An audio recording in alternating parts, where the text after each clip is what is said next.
Have you ever noticed that sometimes, like, you could be having a totally reasonable discussion, laying out the facts and everything, but the other Yeah. person just won't budge? Oh, absolutely. Happens all the time, right? It's like you're speaking different languages or something. Yeah. So today, we're going to do a deep dive into the reasons why people just refuse to accept things, even when there's a ton of evidence staring them right in the face. Denial. Yeah, denial. And get this, it might actually be, like, hardwired into us, all thanks to evolution. Fascinating stuff. And especially relevant in today's world, with things like long COVID and, well, lots of other complex issues. Right.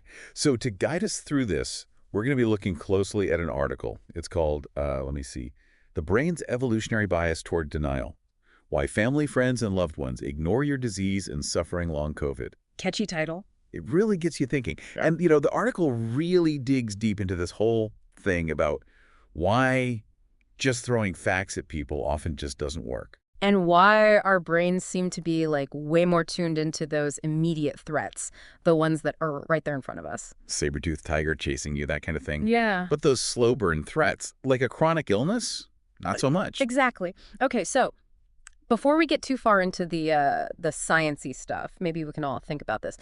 Like, have you ever been in an argument where you just knew you were right, you had the facts to back it up, but it was like talking to a brick wall? Yes, all the time. Right.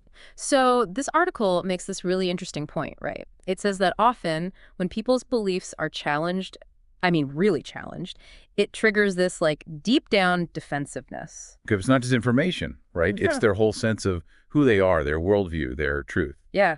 And that's where the article goes into this distinction between facts and truth, which I thought was really I cool. love when they do that. Facts are like, okay, they're objective, they're verifiable, you can measure them, test them, whatever. 2 + 2 = 4, Yeah. that kind of thing. Exactly. But truth is way more subjective, It's based on your own personal experiences, your emotions, how you interpret the world. So even if you hit someone with a mountain of facts, if those facts go against what they believe deep down, it's like, well, you're not just disagreeing with them, you're disagreeing with their whole reality. You're threatening their identity, basically. So they're going to resist. And what's even wilder is that this whole denial thing, especially when we're talking about threats that aren't immediate, it might actually be like baked into our DNA, thanks to evolution.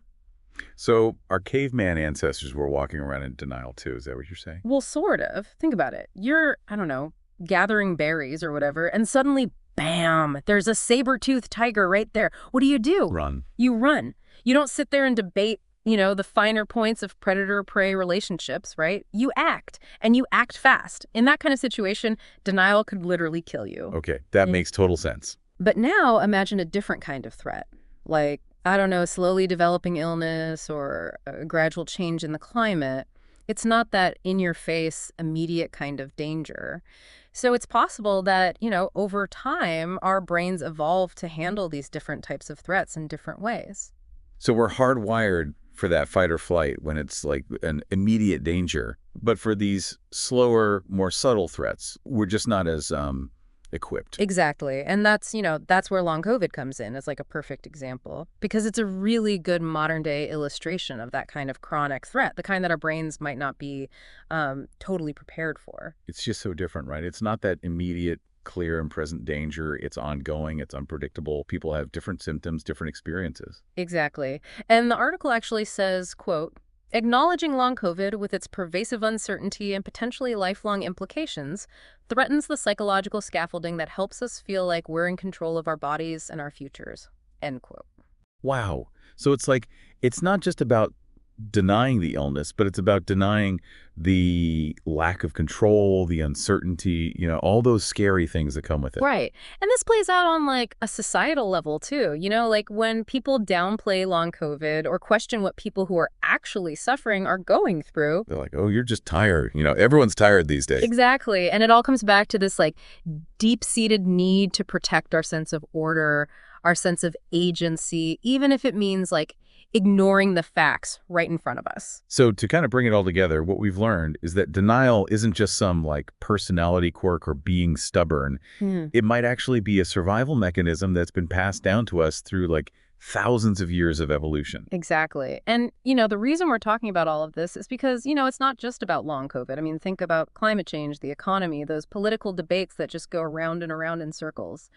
It makes you wonder how much of that is just, this ancient wiring in our brains Yeah. kicking in and making us resist change, resist anything that challenges how we see the world. Right. It's like our brains are saying, nope, can't deal with that. Too scary, too overwhelming. Easier to just pretend it's not happening. So the next time you run into this, right, whether it's someone else denying something or maybe you even catch yourself doing it. Which we all do, let's be honest. Exactly. Try to, just take a step back and think about this evolutionary side of it. Maybe it can help us all be a little more understanding, a little less judgmental. And who knows, maybe even have some more productive conversations about those really tough issues. Maybe, just maybe. Okay. Well, that was a lot to think about. And, on that note, I know, right? we are going to wrap things up for today. Yeah. But I'd love for you to, really consider this. Yeah. Think about times you've seen this denial in action. Maybe in yourself, maybe in others. Was it about a serious issue or something totally mundane? Or both. Or both. Mm-hmm. And how can we use this new understanding of, this evolutionary bias to have better, more compassionate conversations? It's something to ponder. Something to ponder. Okay, until next time, thanks for joining us for this deep dive. See you next time.